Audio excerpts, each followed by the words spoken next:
안녕하세요. 요즘 AI 분야, 정말 빠르게 변하고 있죠? 거의 거대한 파도처럼 새로운 기술, 새로운 전략들이 계속 밀려오는 느낌입니다. 네, 맞습니다. 미국의 어떤 지정학적인 큰 그림부터 시작해서 엔비디아나 테슬라, 또 구글 같은 빅테크들의 움직임, 이게 다 미래를 만드는 아주 중요한 흐름들이잖아요. 그렇죠. 그래서 오늘 저희가 미래에셋증권의 AI 위클리 리포트랑 또 엔비디아 관련 여러 분석 자료들을 좀 깊게 파보려고 합니다. 네, 이 복잡한 AI 경쟁 구도 속에서 또 기술은 어떻게 발전하는지, 이게 앞으로 우리한테 어떤 의미가 될지, 가장 중요한 핵심들만 딱 뽑아서 전해드리는 게 오늘 저희 목표입니다. 여러분이 꼭 아셔야 할 내용들이죠. 좋습니다. 그럼 바로 한번 시작해 볼까요? 첫 번째로 미국의 AI 전략인데 트럼프 행정부 시절 이야기부터 좀 나오네요. 데이비드 삭스 분석을 보면 이 파트너십 없이 그냥 문만 잠그면 오히려 중국, 화웨이 같은 기업들 영향력만 커질 수 있다. 이런 경고가 있었어요. 네, 그게 참 지정학적으로 미묘한 부분이죠.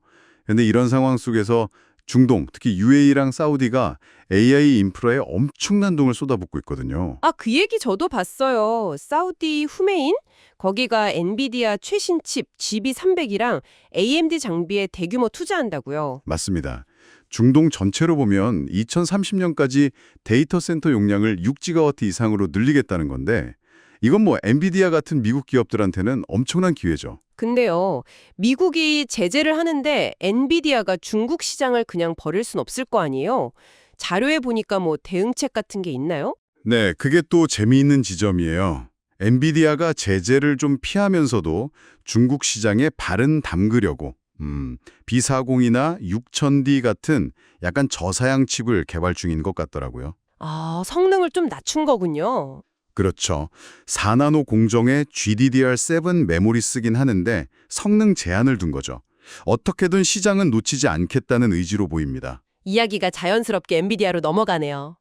이번 컴퓨텍스 2029에서도 젠슨 황 CEO가 계속 쿠다 생태계, 이걸 엄청 강조했잖아요. 네, 그 핫스팟 비유가 인상 깊었어요.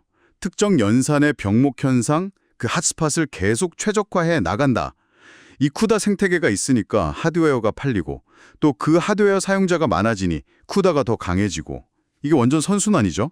그 선순환의 핵심이 결국 또 새로운 칩, 그레이스 블랙웰, GB 시리즈 아니겠습니까? GB200은 생각하는 AI를 위해서 추론 시간을 늘렸다 이런 이야기가 있던데요. 네, 맞아요. 오픈 AI의 O1 같은 좀 더 복잡한 문제를 오래 생각할 수 있는 그런 차세대 모델을 염두에 둔 것 같고요. 그리고 이제 GB300. GB300, 이건 정말 괴물 같던데요, 성능이. 이전 세대랑 호환도 되면서 추론 성능은 1.5배, 네트워킹 속도는 2배. 네, 맞습니다. 6년 동안 성능이 4000배 향상됐다고 하니까 이건 네우모어의 법칙이다 이렇게 부를 만하죠. 가격도 엄청 다던데 렉 하나에 거의 400만 달러. 그런데도 애플 같은 회사들이 줄 서서 산다는 거잖아요. 그만큼 이 성능이 지금 꼭 필요하다는 반증이겠죠. 근데 엔비디아는 단순히 칩 성능만 높이는 게 아니라 이걸 연결하는 방식, 여기서 더 큰 그림을 그리고 있는 것 같아요.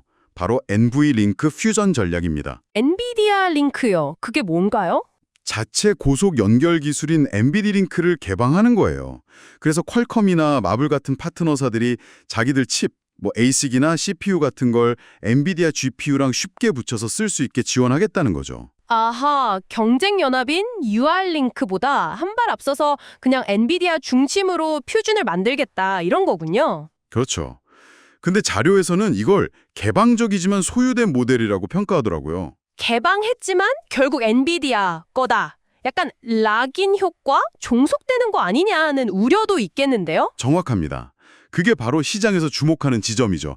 개방한다고 말은 하지만 결국 엔비디아 기술 없이는 시스템 구축이 어려워지게 만들어서 고객들을 묶어두려는 전략이라는 분석이 많습니다. 로보틱스 쪽에서도 비슷한 야심이 보이던데요?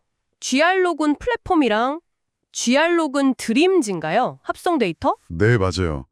휴머노이드 로봇 기반 모델 GR로군이랑 로봇 학습에 필요한 데이터를 실제가 아닌 가상 환경에서 대량으로 만들어내는 GR로군 드림스 기술을 공개했죠. 이게 데이터 부족 문제를 해결하고 로봇 모델 개발 시간을 획기적으로 줄인다면서요? 비용도 99% 절감? 네, 그렇게 발표했죠.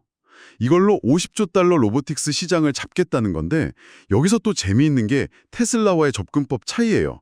엔비디아는 시뮬레이션 데이터, 즉 합성 데이터에 집중하는데 테슬라는 계속 실제 데이터, 리얼월드 데이터를 고집하잖아요. 아, 맞다. 그 차이가 있네요. 어느 쪽이 맞을지는 진짜 좀 지켜봐야겠어요. 엔비디아는 2027년, 28년쯤 공장에 로봇 투입을 예상한다고 했고요. 그렇죠. 테슬라 이야기가 나왔으니까 말인데 일론 머스크는 정말 로보틱스랑 로보택시에 대한 자신감이 대단한 것 같아요. 최근에 파리에서 FSD 주행하는 영상이나 옵티머스 시연 영상 같은 거 보면요. 네, 반응이 엄청 뜨거웠죠. 로보택시 계획도 상당히 구체적이던데요. 네. 이번 달에 오스틴에서 10대로 시작해서 연말엔 1000대, 그리고 2026년 말에는 100만 대 이상으로 늘린다. 목표는 완전 무감독 자율주행이고요. 100만 대. 와, 단순히 사람 태우는 걸 넘어서는 사업 모델도 생각하는 것 같던데요. 맞습니다. 차가 그냥 서 있을 때 유효 시간에는 소유주한테 돈을 벌어주거나 아니면 배달 로봇으로 쓰는 거죠. 여기에 옵티머스 로봇이랑 xAI에 그록 AI를 딱 붙여서 호출, 결제, 차 안에서 즐길거리까지 다 해결하는 완전히 새로운 생태계를 만들겠다는 구상입니다. 그런 얘기가 나와서 말인데 xAI 컴퓨팅 파워 늘리려고 테슬라 메가팩 배터리 엄청 산다는 얘기도 있었죠? 콜로스스 2인가요? 네, 맞아요. 잠재적으로 500메가와트 이상 전력을 확보할 거라는 예측이 나오더라고요. 그럼 이제 그록 성능도 훨씬 좋아지겠죠. 자, 마지막으로 구글 이야기를 안 할 수가 없네요. 알파 이볼브. 이건 좀 개념이 다른 것 같아요. 그냥 코딩 잘하는 AI가 아니라 알고리즘 자체를 진화시킨다고요? 네, 그 점을 주목해야 합니다. 인간이 대략적인 목표만 정해주면 여러 AI 모델들이 협력해서 스스로 더 나은 해결책, 더 효율적인 알고리즘을 찾아내고 발전시켜 나가는 시스템이에요. 메타 프롬프트를 진화시킨다고 하죠. 성과가 정말 놀랍던데요. 56년 동안 풀리지 않았던 어떤 행렬 곱셈 알고리즘 연산 횟수를 줄였다거나 네, 4x4 복소 행렬 곱셈 횟수를 49회에서 48회로 줄였죠. 별거 아닌 것 같아도 대단한 거고요.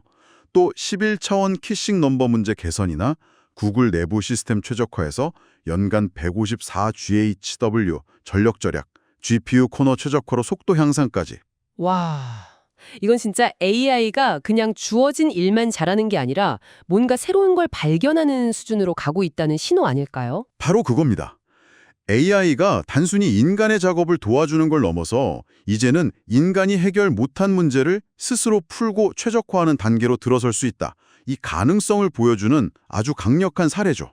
오늘 쭉 살펴보니까 AI 분야가 정말 거대한 변화의 한가운데 있다는 게 느껴집니다. 미국의 전략적인 움직임, 또 플랫폼을 개방하면서 영향력을 키우려는 엔비디아, 운송과 로봇, AI를 다 묶어서 새로운 판을 짜려는 테슬라, 그리고 스스로 똑똑해지는 구글의 AI까지. 다 정말 정신이 없을 정도네요. 네, 그렇죠. 그래서 마지막으로 여러분께 이런 질문을 한번 던져보고 싶습니다. AI가 스스로 알고리즘을 발견하고 로봇이 현실 데이터 없이 합성 데이터만으로도 학습하는 시대가 온다면 이건 단순히 우리 일을 좀 더 편하게 해주는 걸 넘어서는 거 아닐까요? 우리가 발견하고 노동하는 방식 자체를 아주 근본적으로 바꾸는 시작점이 될 수도 있지 않을까? 이런 생각을 한번 해보시면 좋겠습니다. 오늘 이야기는 여기서 마무리하죠.